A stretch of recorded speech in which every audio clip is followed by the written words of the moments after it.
Thank you for such a warm welcome. Yeah, thanks so much for coming to watch our panel. We're really excited to have this discussion with you. We're really happy that you're here, and I assume everyone is here because you care about DE&I, and you want to hear more about what's happening at OpenSSF in regard to it.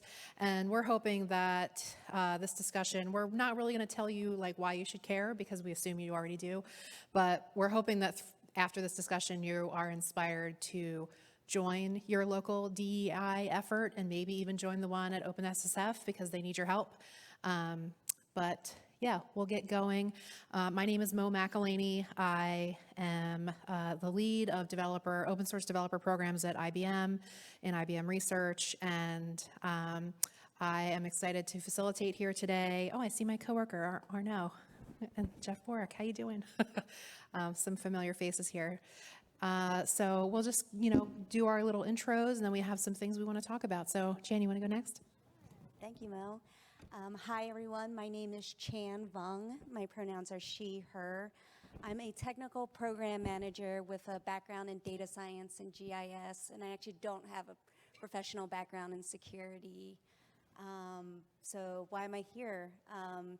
I am part of the Comcast open source program office, and security is inherently an important topic to any OSPO, and we also really care about DEI.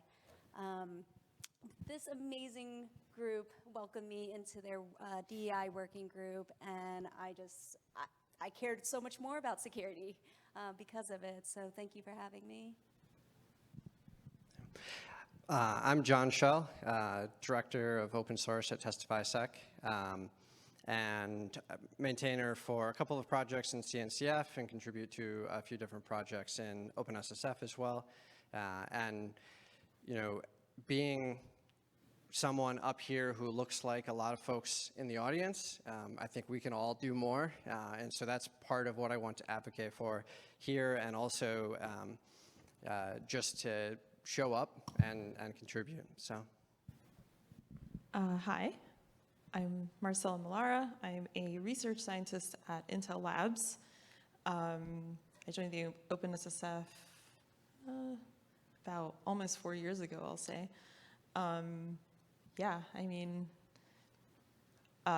For a while, I have been, and in many cases still am, the only woman in the room, Latin American background, and so this is, again, very near and dear to my heart. I'm glad to be up here with this group of people.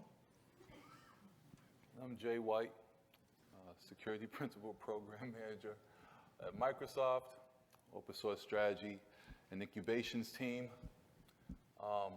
Spent the last 2 decades in, as a matter of fact, this would be the second decade. I was first an Information Assurance and Security Officer in our great United States Army, where I served 15 years. As a combat soldier, hand receipt holder of comms, intelligence, and all that other kind of stuff. But I've done everything you could do in security, from the admin stuff, to the physical stuff, to the technical stuff. I've studied information security and software engineering. That's where all my education is. That's why I said I've been in security since before it was sexy. Since before it was just error checking. Right? Let's see what else. I lead the DE&I working group. This was born out of an idea between Christine Abernathy, formerly of F5, and I some 2 years ago at the very first open source summit I attended in Austin, Texas. And back then we were welcomed by my good friend Krob out of the Best Practices Working Group under the Education SIG as a subcommittee, a DE&I subcommittee. And over the years we were able to advocate and do more stuff and then create more problems that needed to get solved to the point now where we are a full working group. That's something to be proud of, right? A large issue I saw upon my time outside the military. I'm sorry, I'm going on long, but there's a reason why. No, I was going to tell you. I'm sorry, that was very loud. I was going to tell you to talk a little bit more about you know, why diversity is so important in open source security and OpenSSF specifically. So after the military, you know, what was I going to do, right? I had to retire. They retired me out. I got into PwC, and I did the cyber risk and pen testing and all that other kind of stuff. Traveled all around the world, really. I mean, I was in Mexico doing these tests because, of course, I speak Spanish fluently. Like Marcela. People know that I am of Latin background. I'm a proud member of what I like to call the dark Latin groove. You guys don't know DLG, but if you pull me aside, I can explain it to you. What that means is I've traveled all around Europe, you know, Mexico, Central America, doing these pen tests and sitting in all these rooms. What did I find? Between PwC, then VMware, then Financial Force, now Microsoft, what have I found as I continue to build my career outside the military? I'm in rooms with no one that I look like. Man, I'm by my damn self. Take a look around this room right now. With as few people that are in here right now, take a look around the room right now. I'm by my damn self. How do we change that? So a few years ago, Christine and I, who were in the room by our damn selves, said, let's try to do something about it. Let's try, right? And here we are, trying, which is still wonderful in and of itself, because every year that we do this conference, we find more and more and more and more and more people that look different, that sound different, that come from different places, that have different thoughts, different ideologies, different ways to solve a problem, different ways to skin cats, peel onions, mince garlic, saute mushrooms. They all come in, and they all come together, and they talk about how to create the same S-bomb 500 different ways. I shrug on the side.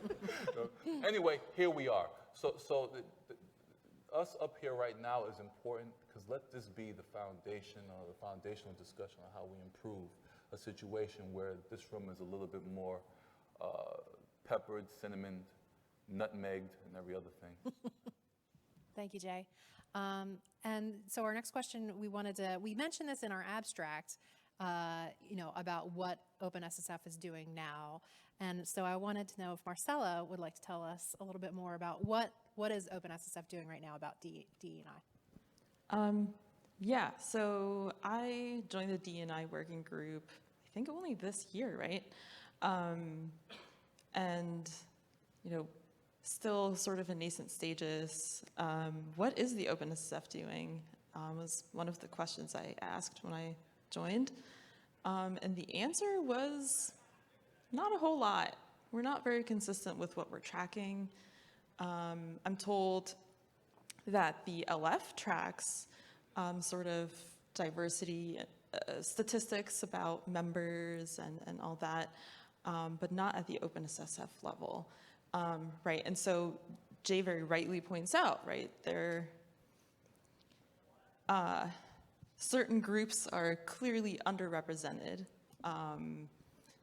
And I think it definitely goes beyond the sort of racial and ethnic backgrounds. It goes beyond gender, right? There's so many different areas where diversity really does matter.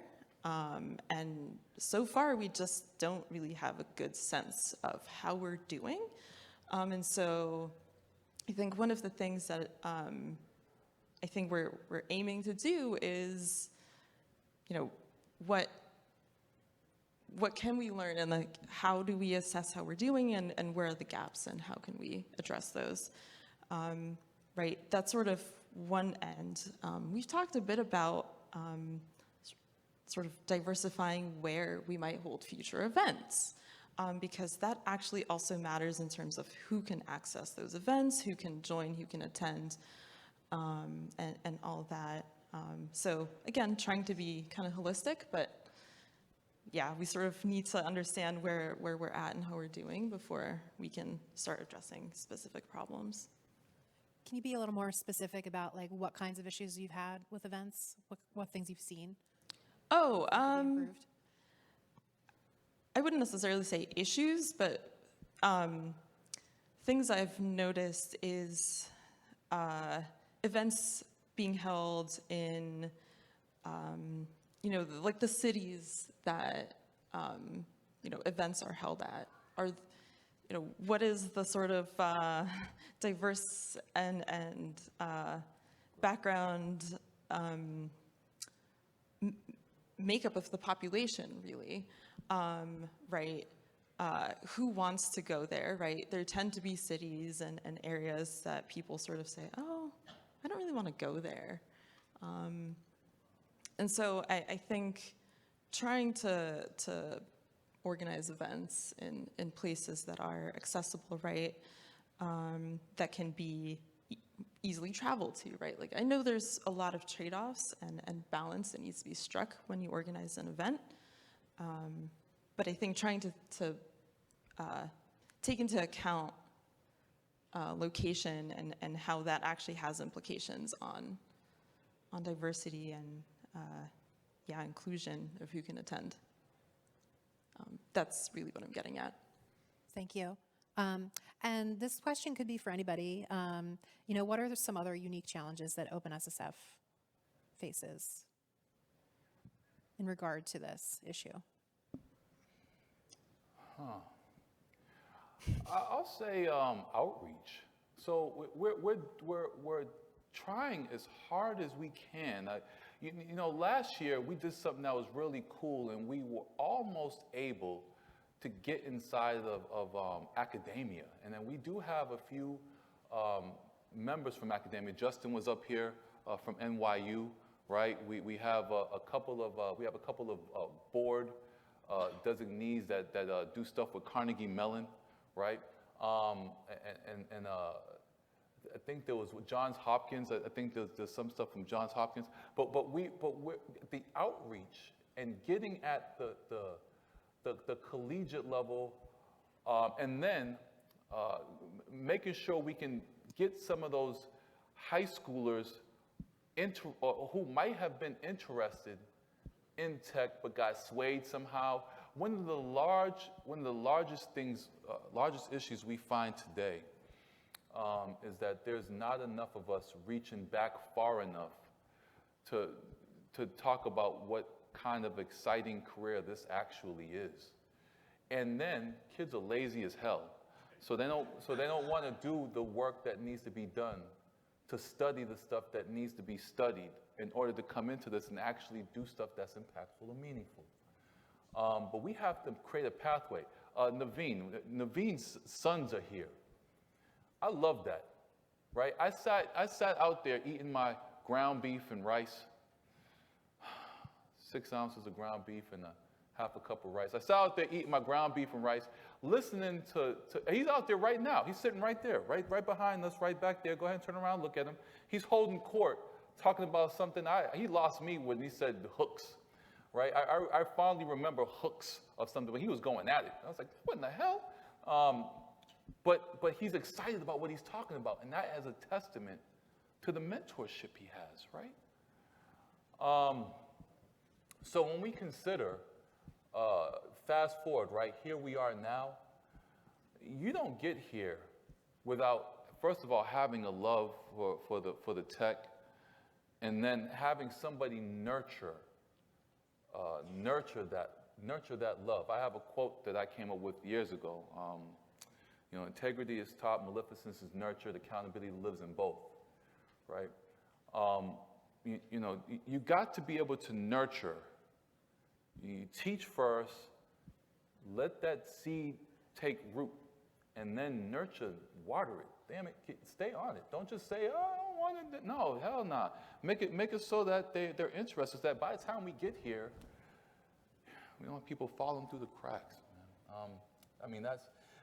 That's the only thing I got, because there's just not enough of us in the industry right now to make a. I sigh. Marcela, you look like you have something to say. Do I? Yeah, I mean, I totally agree. I think it can be very challenging to be the only one representing a particular experience, right? But at the same time, I think what sort of keeps me going is conversations I have with women who are in grad school right now or joining the industry and saying, I really appreciate the fact that I can talk to you, that I have someone to talk to, because, and I do want to be that person for some of these people to talk to, because, yeah, it's absolutely crucial to have that sense of community and belonging. And so, yeah, that's why I keep going. I guess that's just what I would add. John, I have a question for you. So what are some strategies that you think OpenSSF or the DEI working group specifically could employ to kind of combat some of these things, break down these barriers?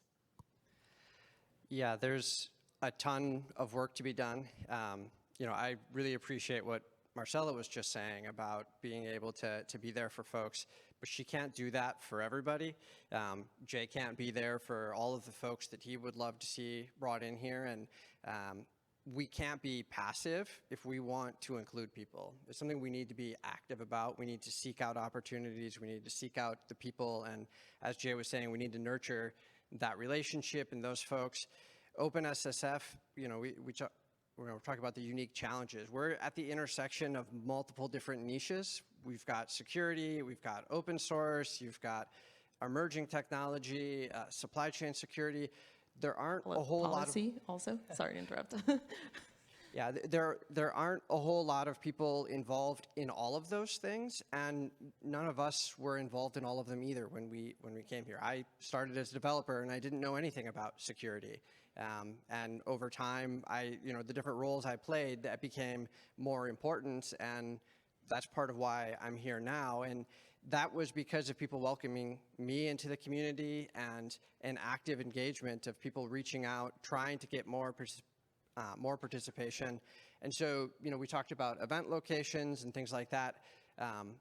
One of the opportunities we have is to bring people into events like this, to actually try and create opportunities. Yesterday, I think it was yesterday, there was a Kids Day sponsored as a part of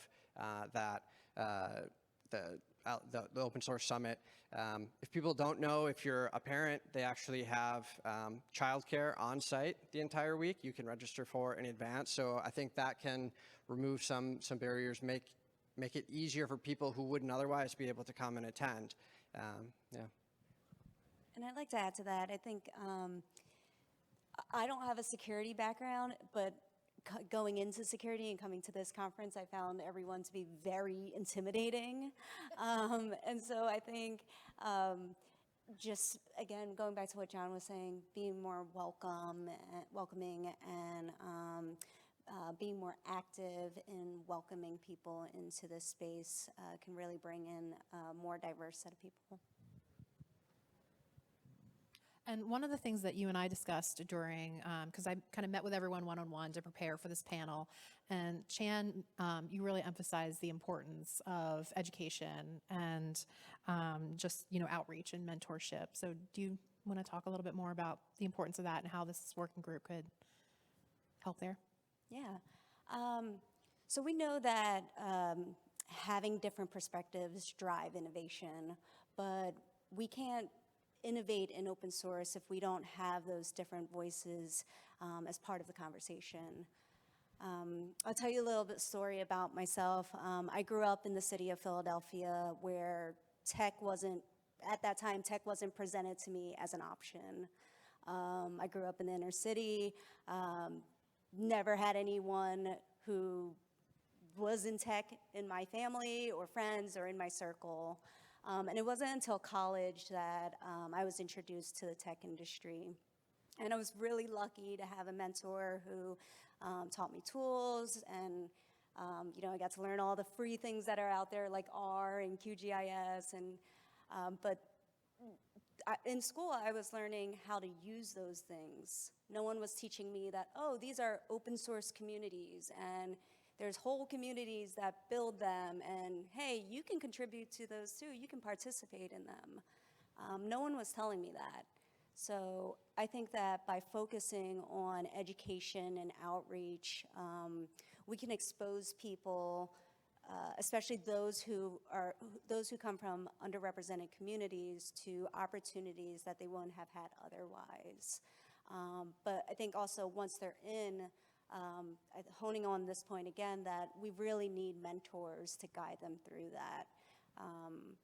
It's been a really interesting but also challenging journey for me. I am really lucky that there are people in this room who've kind of given me advice to kind of learn more about open source and security.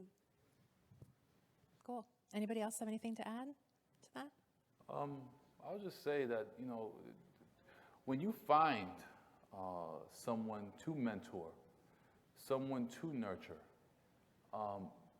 because of what Chan just said, I didn't know anything about tech, nothing. I knew about electronics. I always had a thing for batteries. I don't know what it is. My 3 years old, I was holding a battery. That's the only picture I have of me when I was that young, holding a battery. That's the only picture I have. Me, afro, battery. What I make my business of when I find mentees who want to study anything in STEM, I tell them, the very first thing I said to them is, you have me for the rest of your natural life or mine.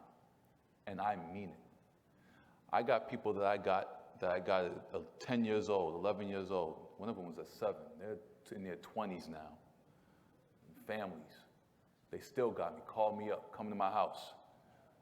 One dropped out of a PhD program, you know, she mastered out, but studied biochemistry or something like that. I have another one who's living out his dream right now, joining probation department. He wanted to do criminal justice. So I took him as a boy who didn't know any English all the way through college, and now he's, you know. Anyway, when you do find someone and they show any interest whatsoever, that it doesn't stop when they succeeded. No, you gotta keep walking them through, because the road is, you know how hard it was for you. Oh, they're telling me to stop. Thank you, Evie. She says stop. I just want to make sure that we put. All right, so I'm going to stop. Are we at time?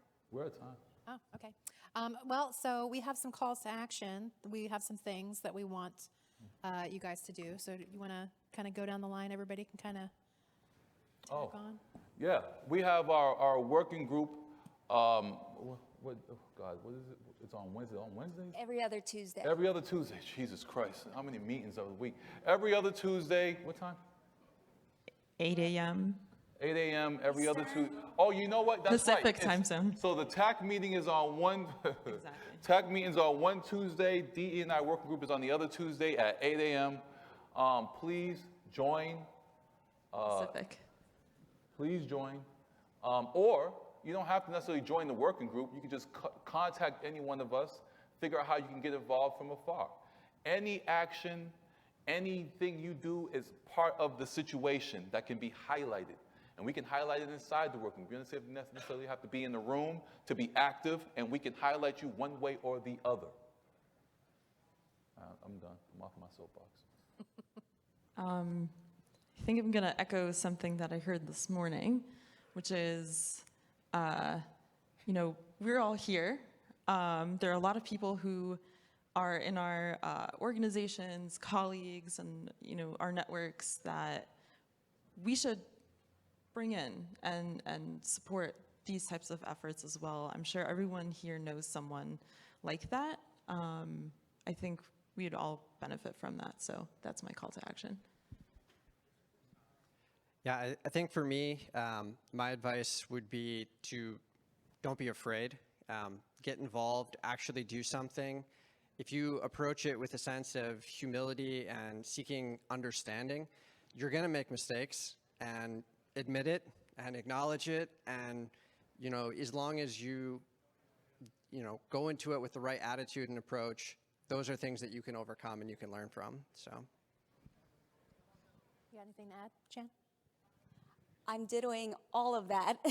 And I know we're at time, so I want to make sure that we're ending at a reasonable time. And I can't wait to see everyone after this. Yeah, see you at the Open Source Summit. And yeah, thank you.